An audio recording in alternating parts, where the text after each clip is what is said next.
जय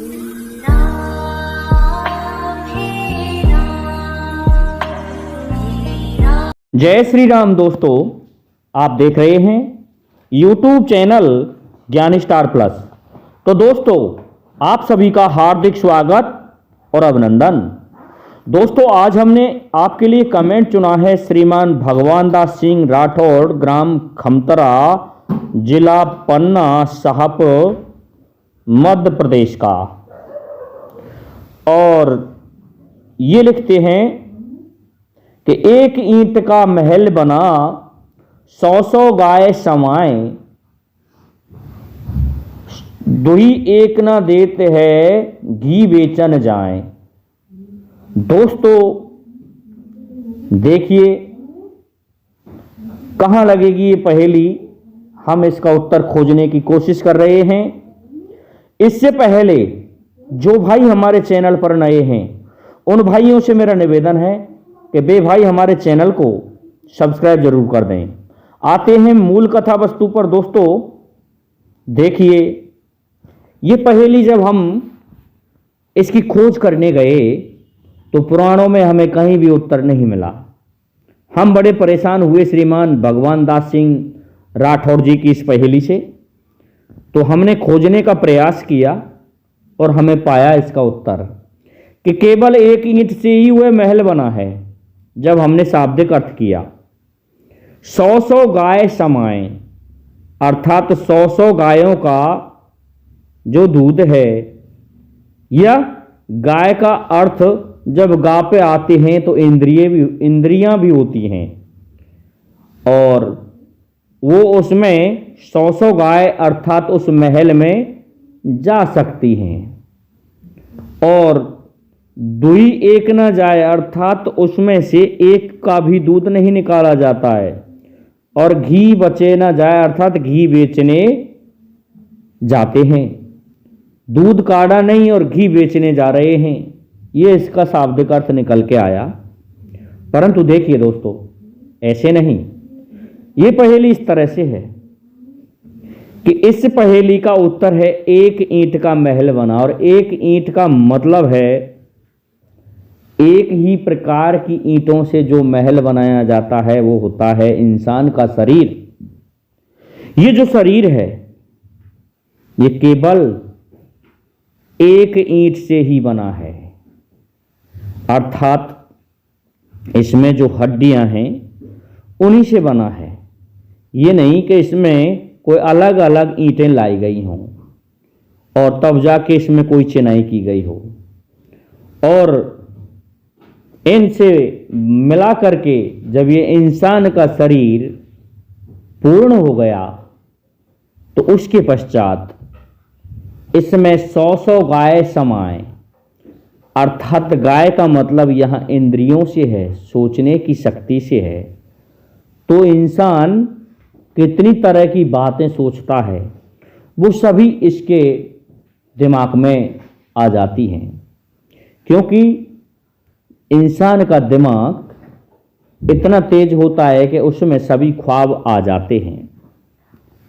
और फिर इसके पश्चात क्या होता है श्रीमान भगवान दास राठौड़ जी, जब हम आगे की लाइन का उत्तर खोज रहे होते हैं कि दुही एक न जाए, ऐसा नहीं कि जो गाय उस महल में घुस गई उनका दूध काढ़ा जा रहा हो, नहीं काढ़ा जाता, क्योंकि हमारा तो मंथन चल रहा है, उनसे कोई दूध नहीं निकाला जा रहा है। हमारी इंद्रियों से, हमारे मन से, हमारी जो सोचने विचारने की शक्ति है उससे। तो क्या होता है, और यहाँ तक है इसी के लिए हम समस्त कार्य करते रहते हैं। संसार में जो भी कार्य हैं वो अपने शरीर के लिए ही करता है। हर जीव, प्रत्येक जीव अपनी उदर पूर्ति के लिए, अपनी शारीरिक क्षमता बनाए रखने के लिए, इंसान और जीव इधर से उधर भ्रमता रहता है, घूमता रहता है, सोचता रहता है, विचार करता रहता है। तो इस प्रकार से इस एक मीट के महल में एक और निवास करता है, अर्थात उसको एक ईंट कहा गया है, वह आत्मा कह सकते हैं। क्योंकि यदि आत्मा निकल गई तो समझ लो ये महल कुछ भी नहीं है। इस आत्मा से ही तो ये महल चलता है। तो जो आत्मा है वह सनातन है, पुरातन है, और वही परमात्मा का अंश है। उसी से तो मिलकर बना है ये शरीर प्रत्येक जीव का, और तब इंसान या प्रत्येक जीव सजीव दिखाई देता है। दोस्तों, सजीव का अर्थ आप सभी जानते हैं। जिसमें जीव हो, अर्थात जिसमें उस ईश्वर का, उस परमात्मा का अंश हो, वही हमको सजीव दिखाई देगा। बाकी आप सूखे लक्कड़ को सजीव नहीं कह सकते, कुर्सी टेबल को भी सजीव नहीं कह सकते, क्योंकि जिसमें आत्मा है वही परमात्मा का अंश है, वही ईंट है, वही सब कुछ है। उसी से हम अपनी दैनिक क्रियाएं करते हैं, और जब वह आत्मा निकल जाती है तो दोस्तों इस महल का कोई अर्थ ही नहीं रह जाता है। ये महल बहुत जल्दी समाप्त हो जाता है, और समाप्त होकर के पंच तत्व में विलीन हो जाता है। तो देखिए, 100 गाय समाए और दुही एक ना जाए, अर्थात उसमें से एक को भी नहीं दोहा जाता है, अर्थात दोहन नहीं किया जाता है, और घी बचे जाए, अर्थात घी बेचने जाए। ये शरीर की प्रक्रियाएं हैं, इनसे ही जो अपना रक्त आदि संचालन होता है वो घी बेचने के समान ही है। अर्थात संपूर्ण शरीर के लिए अपना जो भोजन है वो उपलब्ध होता रहता है।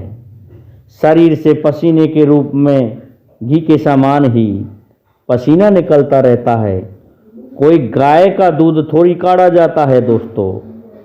अर्थात सभी जीव इसी पर निर्भर रहते हैं कि अपनी शारीरिक क्षमताओं को बनाए रखें, अपना दिमाग और अपने आप को सुरक्षित रखें। यही जीव की तमन्ना होती है। दूसरी बात, अब हम इसको यहाँ हमने ये आध्यात्मिक लगाया है, एक बात और होती है कि 100 गाय का अर्थ हम कहीं अन्यत्र भी लगा सकते हैं क्या? ये हमने खोजा लेकिन कहीं नहीं लगा, सिवाय इस शरीर के और आत्मा के। और अर्थात जिसने उस राम नाम रूपी दूध को दोहे लिया तो उसने सार रूप में प्रभु नाम को ही इकट्ठा किया। अगर उसको संचित रखा प्रभु श्री राम के नाम को, तो समझ लो वही घी आपको उस भवसागर से तार सकता है। घी का अर्थ यहाँ भगवान का भजन से भी हो सकता है। तो मैं समझता हूँ दोस्तों, श्रीमान भगवान दास सिंह राठौड़ जी आप इस उत्तर से संतुष्ट हो गए होंगे। इसलिए अब आप सभी से मेरा निवेदन है कि आप हमारे इस वीडियो को लाइक, शेयर और सब्सक्राइब कीजिए, साथ ही बेल आइकन को भी प्रेस कर दीजिए।